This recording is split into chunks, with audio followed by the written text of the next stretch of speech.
नमस्कार। आज हम इतिहास के एक ऐसे मोड़ की बात करने वाले हैं जहां एक कानून ने अनजाने में ही सही भारत में ब्रिटिश राज की नींव रख दी। जी हां, हम बात कर रहे हैं 1773 के रेगुलेटिंग एक्ट की। ये सिर्फ एक कानून नहीं था, बल्कि पूरे साम्राज्य का पहला ब्लूप्रिंट था। तो इस एक्ट को समझने के लिए हमें एक बहुत ही बुनियादी सवाल से शुरुआत करनी होगी। सवाल ये है कि एक कंपनी जो सिर्फ व्यापार करने आई थी, वो सरकार कैसे बन जाती है ना सोचने वाली बात। यही सवाल हमें रेगुलेटिंग एक्ट की असली वजह तक ले जाएगा। तो चलिए थोड़ा सा टाइम में पीछे चलते हैं। बात करते हैं 1773 से पहले के दौर की। देखिए, उस वक्त ईस्ट इंडिया कंपनी सिर्फ कोई ट्रेडिंग कंपनी नहीं रह गई थी। वो एक ऐसी ताकत बन चुकी थी जो पूरी तरह से बेकाबू थी। मतलब किसी का कोई कंट्रोल ही नहीं था। कंपनी के अंदर जो हालात थे, उन्हें एक शब्द में कहा जा सकता है अराजकता। इसे ऐसे समझिए, जरा सोचिए कि आज के जमाने की कोई बहुत बड़ी टेक कंपनी अपनी खुद की सेना बना ले, दूसरे देशों के साथ ट्रीटी साइन करने लगे और उस पर उसकी अपनी सरकार का कोई कंट्रोल ही ना हो। सुनने में अजीब लगता है ना? पर उस वक्त ईस्ट इंडिया कंपनी की हकीकत कुछ ऐसी ही थी। और ये दिक्कतें अब छिपने वाली नहीं थीं। कंपनी के जो अधिकारी थे, वो अपना प्राइवेट बिजनेस चला रहे थे, रातों रात अमीर बन रहे थे। मतलब करप्शन जिसे कहते हैं ना, वो अपनी पीक पर था। व्यापार पर कोई लगाम नहीं, एडमिनिस्ट्रेशन पूरी तरह से ढह चुका था। हालात इतने ज्यादा बिगड़ गए थे कि लंदन में बैठी ब्रिटिश सरकार को लगा कि अब तो कुछ करना ही पड़ेगा।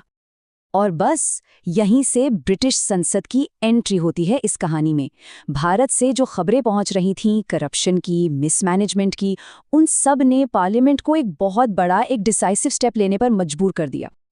और वो कदम था 1773 का रेगुलेटिंग एक्ट। इसका मकसद बिल्कुल सीधा और साफ था, ईस्ट इंडिया कंपनी की इस बेलगाम पावर पर लगाम लगाना।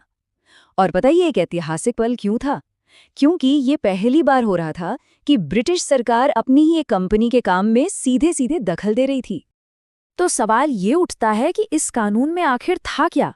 ऐसा क्या था जिसने सब कुछ बदल दिया? चलिए अब जरा इसके अंदर झांक कर देखते हैं और समझते हैं कि सत्ता की ये नए नियम आखिर थे क्या। तो देखिए, इस एक्ट को आप 4 बड़े पिलर्स पर टिका हुआ समझ सकते हैं। पहला, बंगाल के लिए एक गवर्नर जनरल अपॉइंट किया गया। ये भारत में ब्रिटिश पावर का नया सेंटर पॉइंट था। दूसरा, उसकी मदद करने और उस पर नजर रखने के लिए 4 मेंबर्स की एक सुप्रीम काउंसिल बनाई गई। तीसरा, जस्टिस के लिए कलकत्ता में एक सुप्रीम कोर्ट बनाया गया। और चौथा, कंपनी के बिजनेस और करप्शन को रोकने के लिए एकदम सख्त नियम बनाए गए। और इस पूरे नए सेटअप के जो पहले बॉस बने, यानी बंगाल के पहले गवर्नर जनरल, वो थे वॉरेन हेस्टिंग्स। ये एक बहुत ही हिस्टोरिक अपॉइंटमेंट थी जिसने भारत में ब्रिटिश एडमिनिस्ट्रेशन को एक नया चेहरा दिया। लेकिन क्या ये एक्ट एकदम परफेक्ट था? क्या ये हर मर्ज की दवा साबित हुआ? बिल्कुल नहीं। सच तो ये है कि इस एक्ट ने जितनी प्रॉब्लम्स सॉल्व की, उतनी ही नई प्रॉब्लम्स खड़ी भी कर दी। चलिए देखते हैं कि जमीन पर असल में हुआ क्या। अगर पॉजिटिव साइड की बात करें तो सबसे बड़ा फायदा ये हुआ कि भारत में पहली बार ब्रिटिश पावर को सेंट्रलाइज करने की कोशिश हुई। गवर्नर जनरल और उसकी काउंसिल के जरिए जो अलग अलग ब्रिटिश इलाके थे, उन्हें एक सिस्टम के नीचे लाने की शुरुआत हुई। दूसरा बड़ा पॉजिटिव था कलकत्ता में सुप्रीम कोर्ट का बनना। इसने पहली बार एक फॉर्मल जस्टिस सिस्टम की नींव रखी। मतलब रूल ऑफ लॉ का जो कॉन्सेप्ट है, वो भारत में इंट्रोड्यूस हुआ। हाँ, भले ही शुरुआत में ये कागजों पर ज्यादा था, पर शुरुआत तो हुई।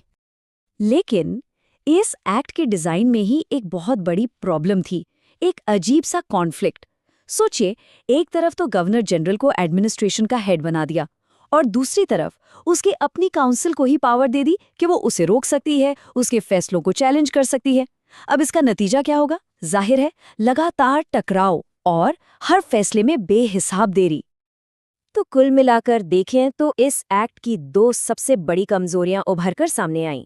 पहली तो यही, गवर्नर जनरल और काउंसिल के बीच की कभी न खत्म होने वाली लड़ाई, जिसने एडमिनिस्ट्रेशन को कई बार एकदम बेकार कर दिया। और दूसरी, सुप्रीम कोर्ट की पावर कितनी है और कहां तक है, ये क्लियर ही नहीं था। इसकी वजह से कोर्ट खुद ही झगड़ों का सेंटर बन गया। लेकिन इन सारी कमियों, इन सारे कॉन्फ्लिक्ट्स के बावजूद हमें ये नहीं भूलना चाहिए कि इस एक्ट की हिस्टोरिकल इंपॉर्टेंस बहुत ज्यादा है। क्यों? क्योंकि अपनी तमाम गलतियों के साथ इसने अनजाने में ही भारत में एक बहुत बड़े ब्रिटिश एम्पायर का ब्लूप्रिंट तैयार कर दिया था। ये जो बात है ना, ये इस एक्ट के असर को एकदम सही तरीके से बयां करती है। ये कोई फाइनल सॉल्यूशन नहीं था, बिल्कुल नहीं, बल्कि ये एक फॉर्मल एम्पायर बनाने की दिशा में उठाया गया पहला और शायद सबसे ज़रूरी कदम था। आगे जितने भी कानून बने, जितने भी सुधार हुए, उन सबका बेस इसी एक्ट ने तैयार किया। तो आखिर में एक सवाल मन में आता है और ये सोचने पर मजबूर करता है कि क्या रेगुलेटिंग एक्ट का असली मकसद सिर्फ एक बिगड़ी हुई कंपनी को सुधारना था, या फिर ये भारत पर पूरी तरह कब्जा करने की एक सोची समझी पहली सीढ़ी थी? इसका जवाब शायद इतिहास की गहरी परतों में ही कहीं छिपा है।